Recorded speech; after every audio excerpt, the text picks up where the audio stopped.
Hi everyone, thanks for coming out. I'm Anita Little. I am the sex and politics editor at Playboy magazine. I came here from Ms. Magazine, where I spent several years covering gender, so it really means a lot to me to be here in this space at Playboy's first pop-up event for this panel on the Equal Rights Amendment and helping to continue the continuing to, I'm so sorry. Continuing our legacy of providing a platform for dialogue on important policy issues. Feminists have been fighting to add a constitutional amendment for gender equality since 1923. Playboy was an early supporter of the Equal Rights Amendment.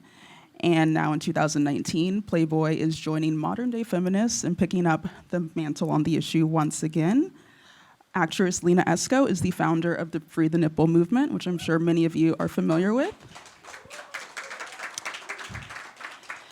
And she was profiled for her feminist activism in a recent issue of Playboy.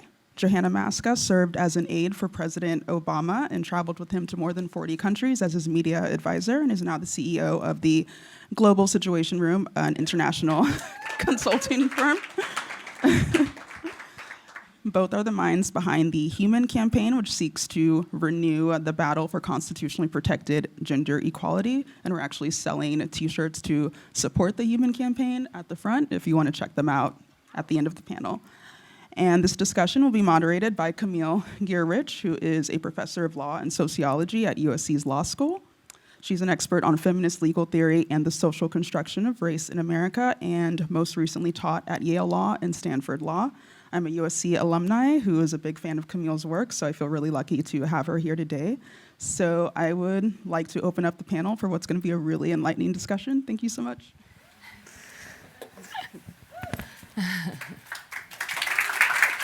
Thank you, guys. Thank you. Camille. So thank you all for joining us here today for what we expect to be a very stimulating and exciting discussion, which is the way political discussion should be. Thank you again to Lina and to Johanna for your previous work on this and for the conversation we're about to have now. So we're starting off with a discussion of the trajectory from the Free the Nipple campaign into the Human campaign and this broader discussion of the Equal Rights Amendment. Can you start us off, Lina, and talk to us a little bit about your work on Free the Nipple and how you envisioned that work and its relationship to your current Human campaign? Free the Nipple was just an idea about two girls challenging the censorship laws in America by going topless for equality at a time in this day and age in mainstream media, feminism and gender equality issues weren't talked about. And so I just wanted to start a conversation, and the nipple was just a Trojan horse, and we were just trying to have fun in New York doing this. It was not anything more than that. And then after that, we shot the film. Everything went wrong. You could have possibly imagined, even though it's been legal to be topless in New York City since 1992. So that was just the beginning. The most important thing is when I learned about Alice Paul, who started the Equal Rights Amendment in 1923. And till this day, we still don't have that. From 1972 to 82, there was a ratification process. In 72, it passed Congress. And so in that process, it needed to be into the Constitution, and you need 38 states in order to be ratified. Within that 10-year deadline, only 35 states ratified. So we were short of 3 states. In 82, it died. And all these years, we've been thinking that the ERA passed, that we have an amendment that protects us. We have an amendment that talks about gender equality and our issues. And there's none of that in the Constitution today. So what happened is the last 40 years has been introduced into Congress every single year. And it might be a little person in there saying, no, it's not going to go forward.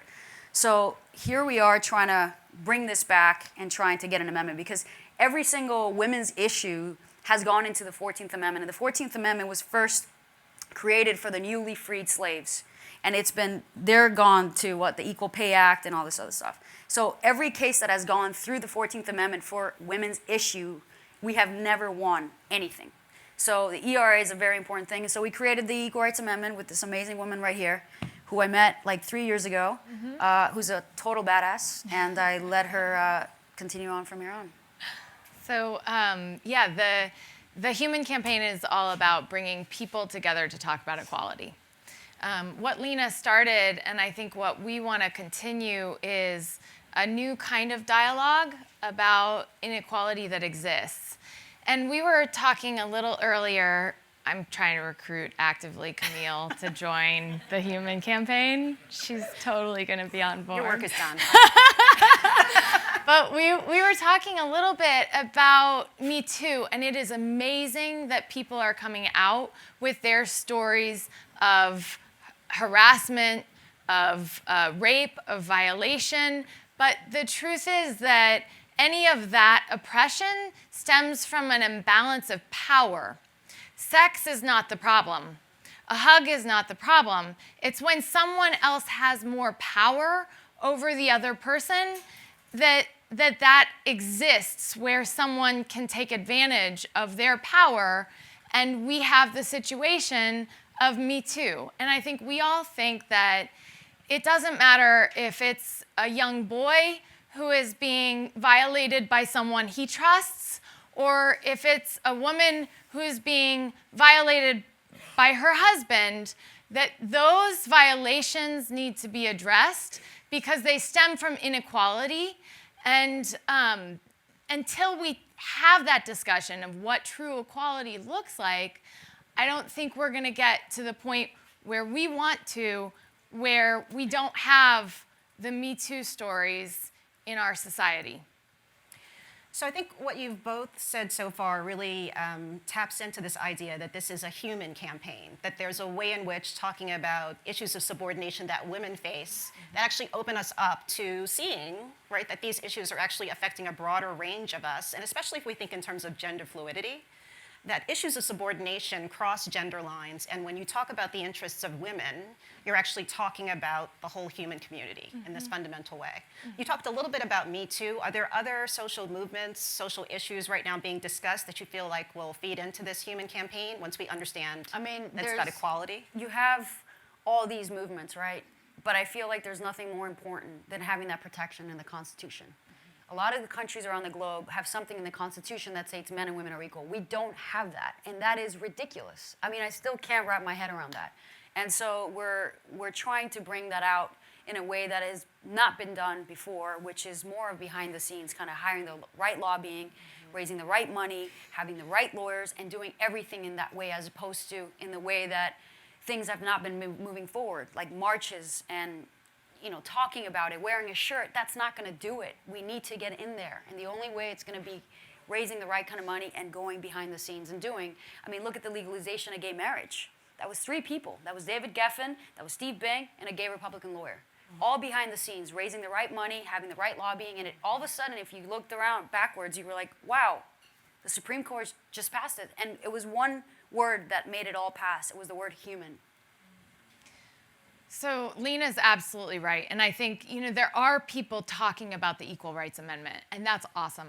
I applaud any organization that continues to address our history, because I think, if we look at the history of our amendments, each time an amendment has passed, someone else's rights are said, oh, no, that's not that important right now. We're going to wait for that. Whether it's, when the 14th Amendment passes and they said, well, it's actually for recently freed slaves, men only. And you have Elizabeth Cady Stanton and Frederick Douglass, who were fighting alongside for universal suffrage, be split by power that said, no, we can't do it all at once. And then you have the 19th Amendment, where you had some Democrats saying, oh, well, we actually want to have women vote because we want to oppress the black vote. And so if you agree to not, be upset that we're going to oppress the black vote with all of these different methodologies, then you can have the 19th Amendment and we'll give women the rights. And when you read these articles and you go into our history as it was written firsthand, you see like every single time that someone's rights had to lose, and I don't believe in that. And I actually believe that when one of us is oppressed, we all are oppressed. And until we fight together for all of our rights, we're no better than previous generations. So I think for us, we want to bring the whole conversation to what does equality look like in our society? What was that quote that you had that I love that you said, the oppressor has more rights than the oppressee? Right now. Yeah. And the rapist always has more rights than the rapee. I mean, this is still today. And that's something, I mean, yes, we should absolutely have to make sure that someone is not guilty, like proven they are innocent until they're proven guilty. Right. But I think the truth is that we need to have a dynamic of conversation into what goes into our, what are the stereotypes that we use to make those decisions, because none of our systems are perfect, right? Well, so one of the challenges I think that the campaign faces, and particularly in recruiting people who don't think sex discrimination is their problem, is people are willing to say on the surface, oh, yeah, completely in favor of women's rights and I'm deeply committed, but they don't want to do anything else except maybe like on Facebook or an Instagram post, right? So how do you move people from that sort of more passive state where they're saying they are for something? And I think the sort of background issue is that some people still see this as kind of a zero-sum game. So you can say that women's rights are about basic humanity and it's including everyone, but some men are still thinking, well, if that woman is making the same amount of money as men, then maybe I'm not going to make as much money. Or, if women have all these rights in the workplace, maybe there won't be as much women at home and I'm going to have to change more diapers. So how do you sort of get people to talk about their stuff, right, their actual fears, and get them to move beyond this kind of passive, like, hooray for women's rights, don't ask me to donate any money or come to anything, I'm totally down. Yeah. How do you get them beyond that point? No, you're right. And so before working on this campaign, we met out in Los Angeles after I had started on the Obama campaign back at the beginning of the Iowa caucuses when people told me, Barack Hussein Obama, ha ha ha, good luck with that one. They said there was no way he was going to get elected. And in truth, it was a grueling campaign that took so many of us. One of the people that helped him win in Iowa. It was an extraordinary Iowa campaign. I think that he was right. We moved 2 steps forward, and we've definitely moved 1 step back. But it actually, to me, I said there's a silver lining because I think people are now getting involved and engaged in the discussions that affect their community. So how do we move someone from that, I'm interested, into what they need to do? Well, what Lina was talking about earlier is we want to be very strategic about this. There was an Equal Rights Amendment, as she addressed, that was already passed before both houses of Congress. Equality under the law shall not be denied or abridged on the basis of sex. Pretty simple. And at the time, it had overwhelming support until Phyllis Schlafly came out and said, she was a woman who said that it would lead to gay marriage. She said that women could not be raped by their husbands because they signed up for it. She said an assortment of things that we, as our generation, could never connect with until she said, well, women would have to serve in the military. And then everyone got scared. Oh, no, we don't want women to have to serve in the military. Well, I happen to believe that women have as much to offer in service as men. And I think that, we really need to have these conversations where, if we did have a draft again, I think it should be a service draft, and we should talk about Teach for America, Peace Corps, AmeriCorps, military service, all of those extraordinary components that people are devoting their lives to, that right now all too often seems inequitable to me. But if we have that conversation, I may have a son who's better for Teach for America and a daughter who's better for military service, and I don't think that gender is the defining role in that service. So I think that's some of the components that we want to talk a lot about. of it was, apart from the drafting, having women to be drafted, which ended up killing the ERA, really. The PR behind that, because Phyllis Schlafly apparently was being bought by all the insurance companies to keep women at home. Her kids are in a fight over their inheritance in Missouri, and I really want an investigative journalist out there to like dig into it.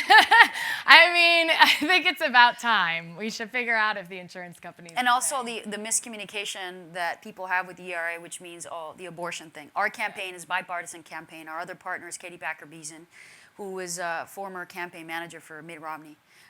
So we have both sides, and in her side, when she talks to other people, it's educating the Republicans as well about that this has nothing to do with abortion at all whatsoever.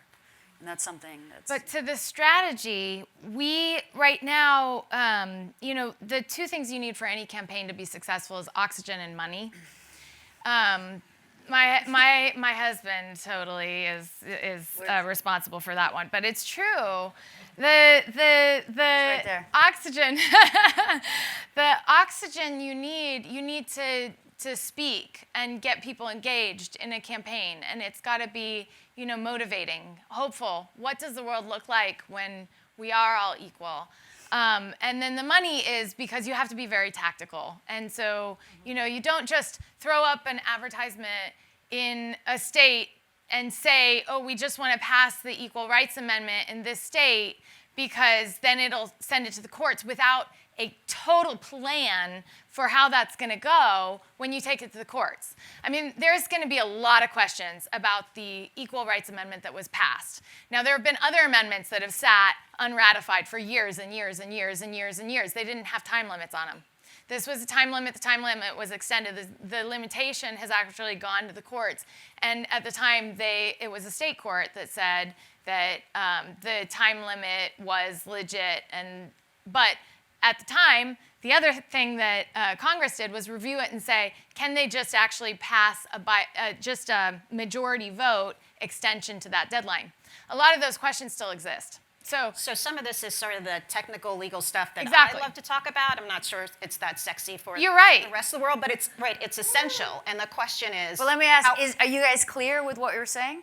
Is everyone clear Are you about clear? what you're Okay. And you get 10 years to get the amendment ratified. You're supposed to go around and get state legislatures to vote. Yeah. Right. The question now is that since this has sat so long, is the approval that you've gotten from some of these states still valid? Absolutely. Some of them have tried to claw it back, and they're like, actually, we don't really want to ratify, right? And some have moved forward and said, we missed our opportunity before. We want to ratify now. Can you believe that some states have actually taken back the ratification of Yeah. the 14th Amendment? I mean, you know better than I do, but it's like, what on earth are we doing, people? Like, we should probably, re-ratify that we don't believe in slavery.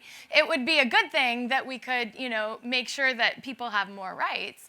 But I think to your point, it's too much in the weeds. What we want to do is get people to the table and then figure out what we need from them, because we've got the legal experts, the people in politics who know precisely what it is we need to do to get that done.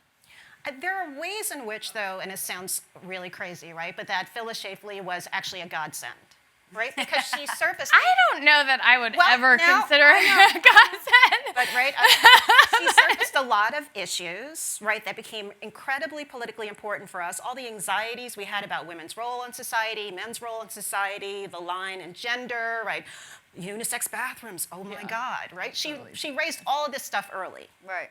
And maybe because of that, we've had some of these advancements outside of the ERA that we really needed to achieve equality. So I'm wondering this second time around, or third or fourth, depending on how you count, right, what's going to come up? What are the issues going to be? Are they the same issues? You still see people freaking out that their kids are going to go to a unisex bathroom and they might run into someone who's transgender. And we have whichever room bathrooms we have here I love today. it, It's right? great. It's awesome.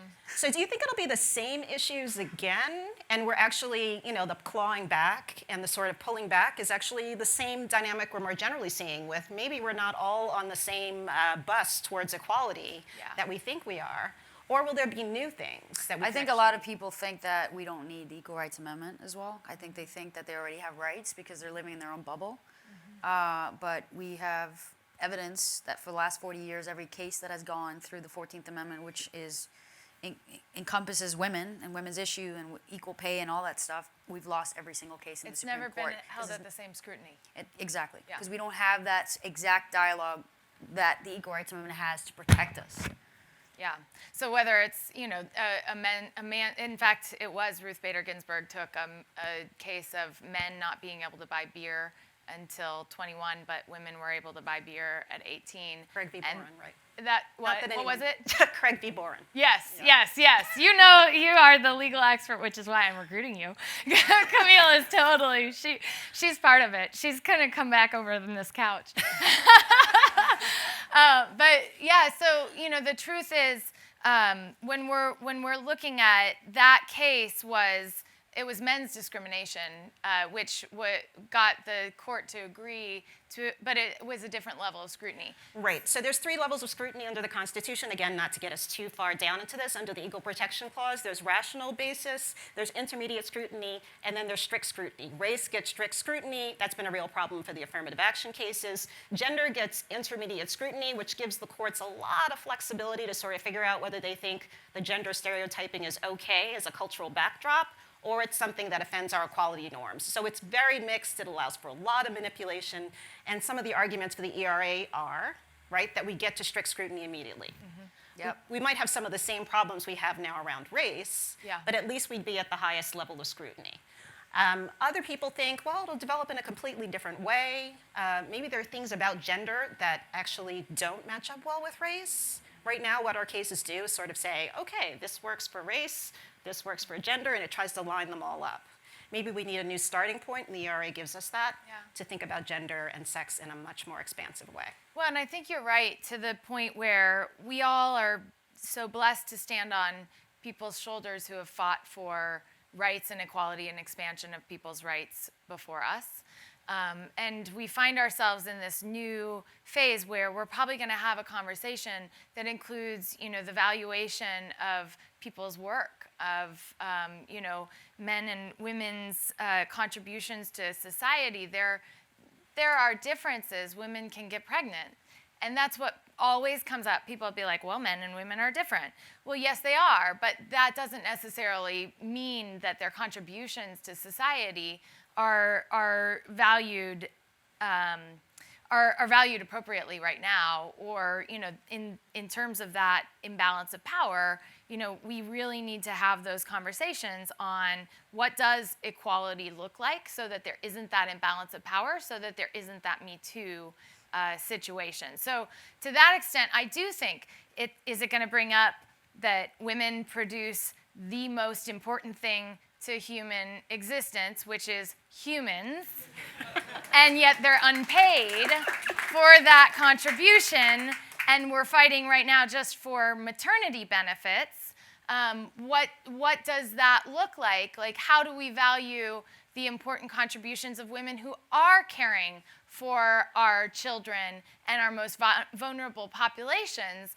I expect that people of our generation would want to have those discussions, and I think there's always backlash. But if we can move the needle farther, I would be proud for my son and for our daughters to have that exist.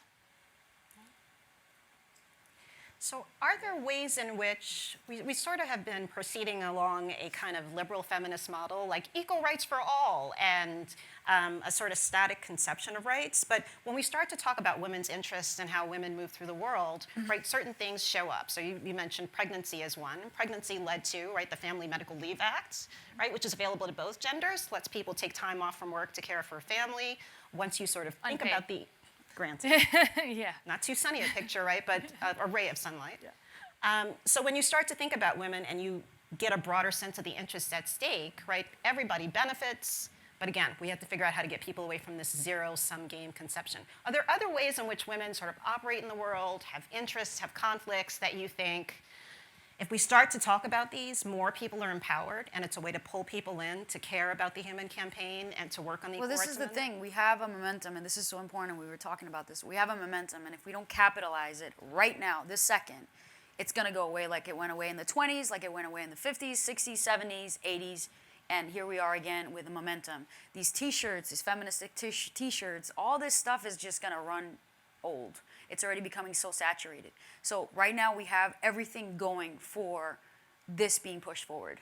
everything, the education in terms of where women stand, the Me Too's, the Time's Up, the Women's March. I think we have all of that seeping at the top right now, that if we don't utilize that right now to get this and translate this into a dialogue into the Constitution, then we're going to lose it again. I mean, we have everything right now at our disposals to get the Equal Rights Amendment passed. Like, there's nothing more that can come up. Every journalist is, talking about stories in terms of college rape cases, women not getting paid equal. More actresses are coming out saying, I'm not getting paid equal to my male co-star. I mean, there's just enough stories. I mean, it's all out in the open.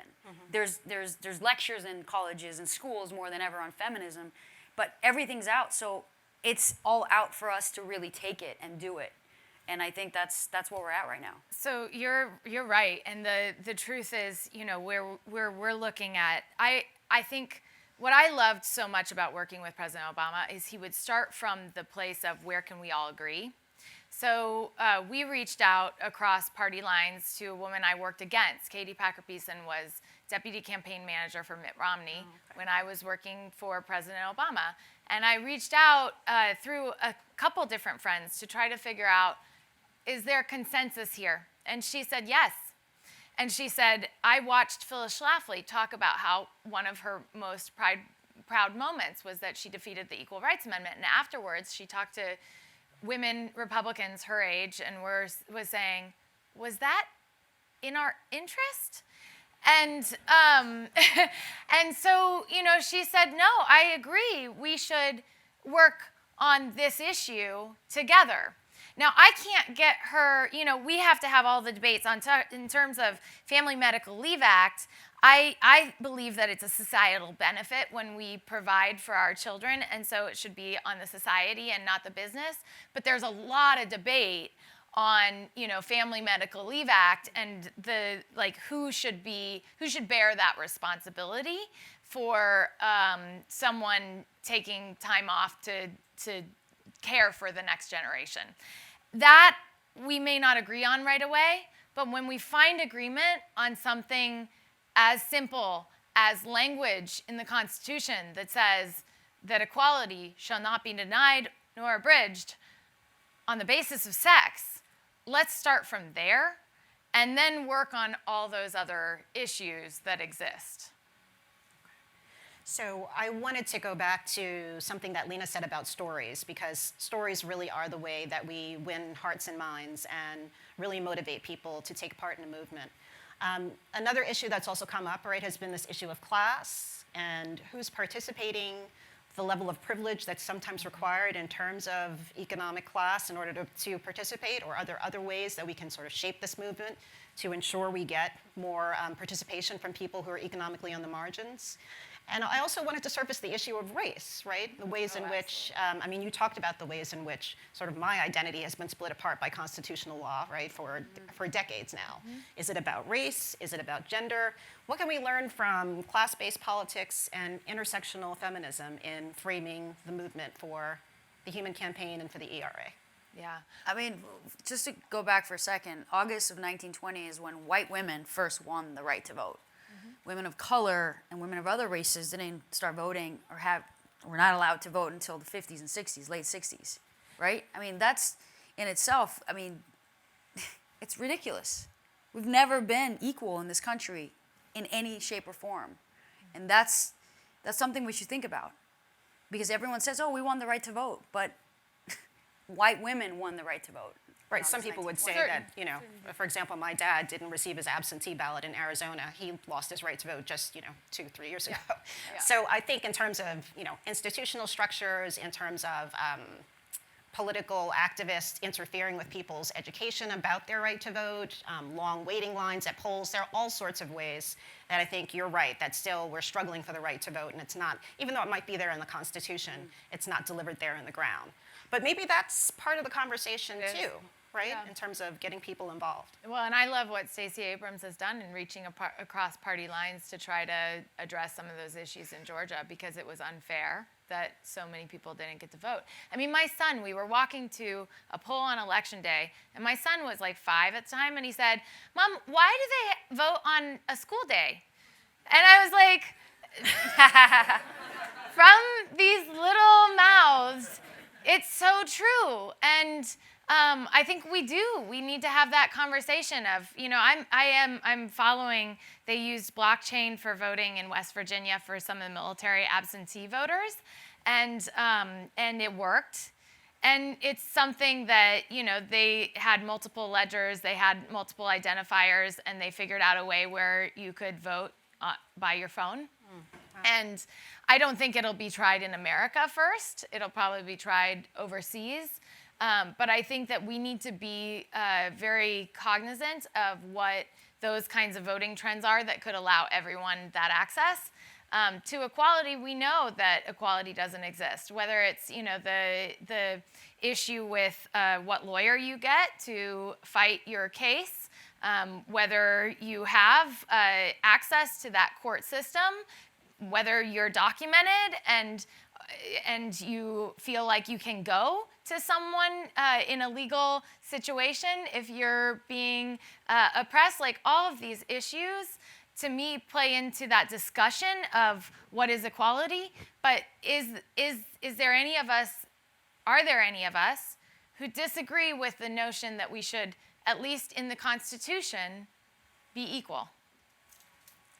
I think that's a great place to open up to our audience and see if you have any questions about this particular political moment for achieving our goals with regard to the ERA, equality questions. I have a hand here. So I think it's an interesting question about what equality really is, because everyone has a different idea about what is the definition of equality and how equality might change depending on what topic that we're interested in talking about. But I think that what I'm not hearing is how everyone's sort of agreeing about women should be equal to men and men should be equal to women, but how to affect that.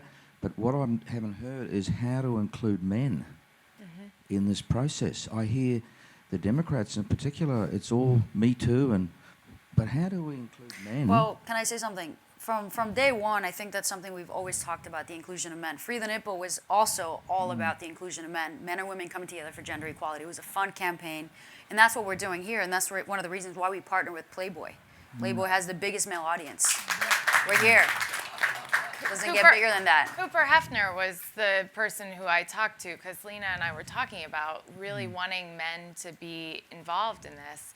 And he very much said this is a man's issue, because it's the idea of if one of us is oppressed. And the truth is, men, by virtue of, okay, you need to be strong, you need to go fight for women, you need to do, what are those stereotypes playing in for men? Now, I'm never going to be able to represent anyone's perspective other than my own.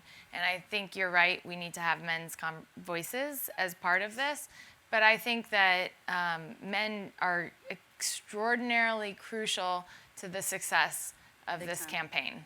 And I do want to add something to that in saying that there's a way in which I think men have been encouraged to sort of listen to women's stories and think this is just about women. But if they get to the point when they can listen to women's stories and think, how is this problem actually affecting my life? There are plenty of men who are sexually harassed by women, by men. There are plenty of men who are sexually harassed by someone who has no real interest and desire, but just wants to snap a jock strap or touch them in a particular way. So Me Too is actually about men.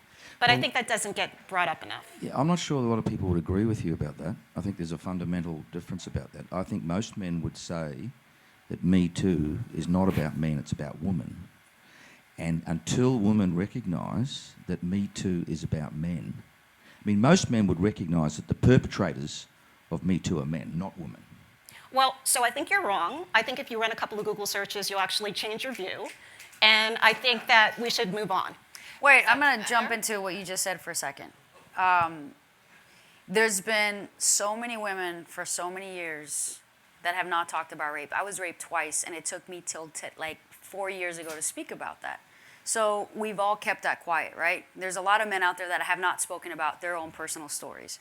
So this is a never-ending conversation, but it's become about women in the media. You looking at it because there's more female stories coming out. I'm talking about the fact that, I think you might be missing my point, I'm talking about the fact that men are supporting the Me Too movement. They're not against it. They're actually supporting it.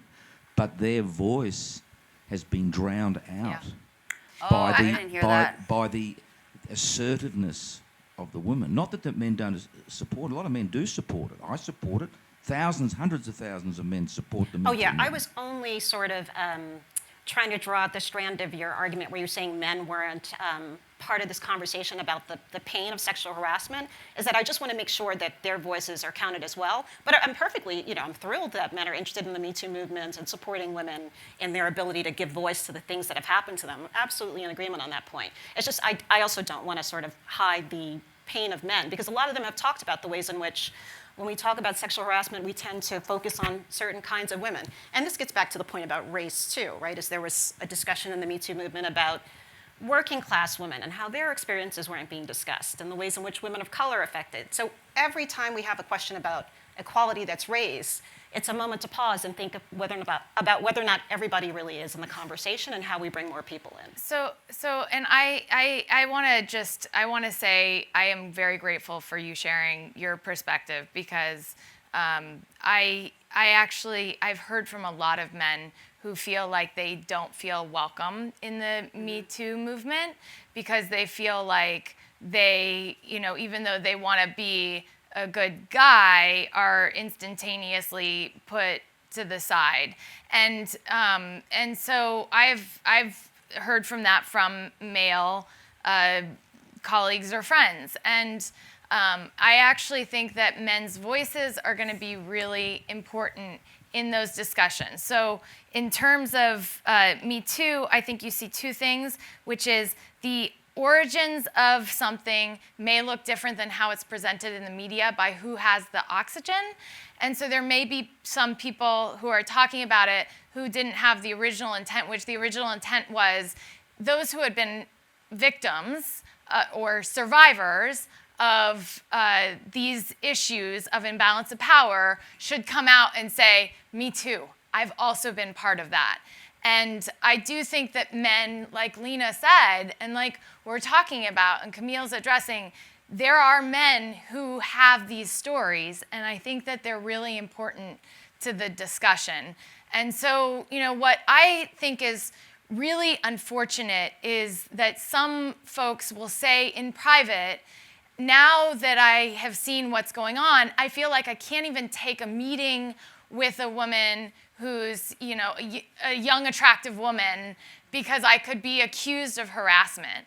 And I think that that is detrimental to both men and women's equal workplace dynamics and the ability for both of those voices to be heard. And it would have a detrimental effect to women being able to rise through the ranks of an organization, because I've had some extraordinary male colleagues who have helped me throughout my career, and I would hate if a generation misses out on those opportunities. And so that's why I think we started this, and that sex is not the problem. Hugs are not the problem. It's an imbalance of power. And that's what we want to talk about, is the imbalance of power. So do we have other questions? Sure. Hello, I'm Nia. I've learned a lot from listening to you guys speak today, but all of it is very political, and a lot of things that might require some people to get educated and to study a bit more about what their rights are and what the history has been with equal rights. But I do want to ask, and maybe like Lina, this is maybe more geared toward you, but what would you like to see from artists, from filmmakers, from even photographers, maybe some people even here who work at Playboy? What do you think would really help touch people artistically so that you can gain momentum in that way? I mean, it depends if you're doing a movie or you're painting something. I think activism should be a way of life. It shouldn't be something that you just don't do. And I think it should be showing in your art and in your work and breathing through that every single day. Like, if I'm walking down the street and I have an opportunity to talk about the ERA and educate somebody, I'm going to do it.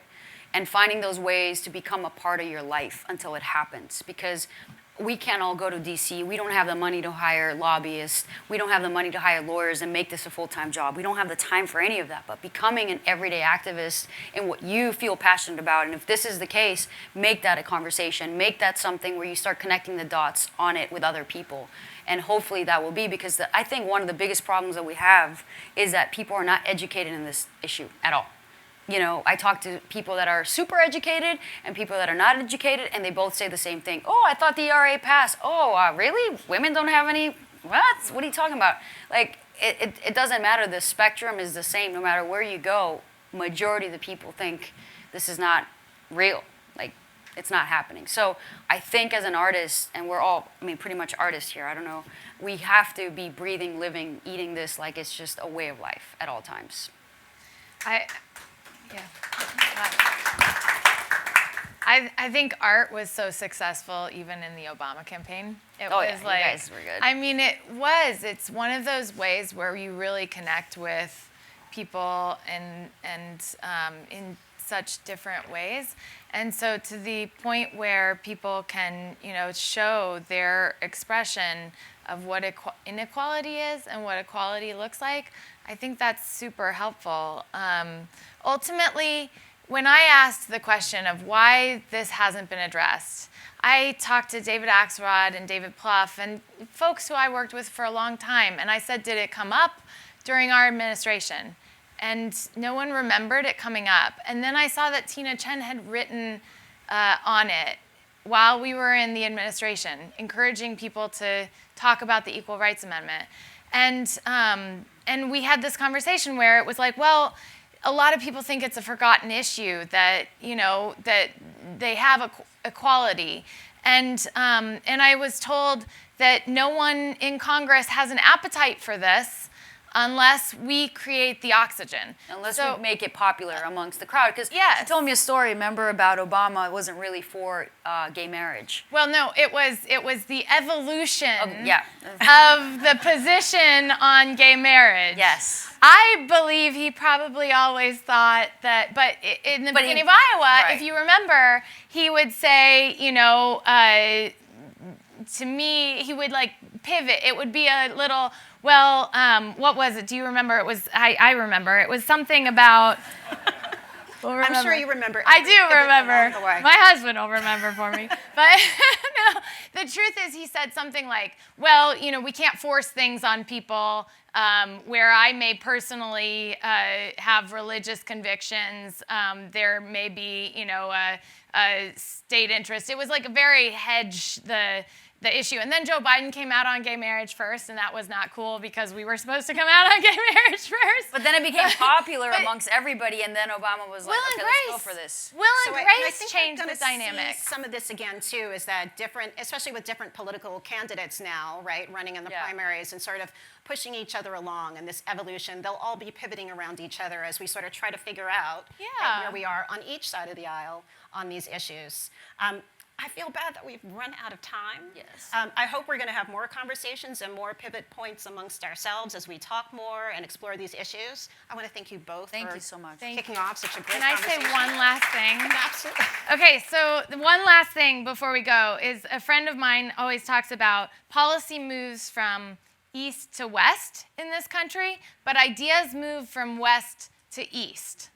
And so to the extent that artists get involved in this issue and bring this to the forefront, we change the dynamics in Washington. And so that's one thing I would say for artists. We want your involvement. And I am so grateful to And you. it's thehumancampaign.org. Yes. The and buy the t-shirt. Yeah, that's sex. Everyone. Sex. Thank you. Thank you.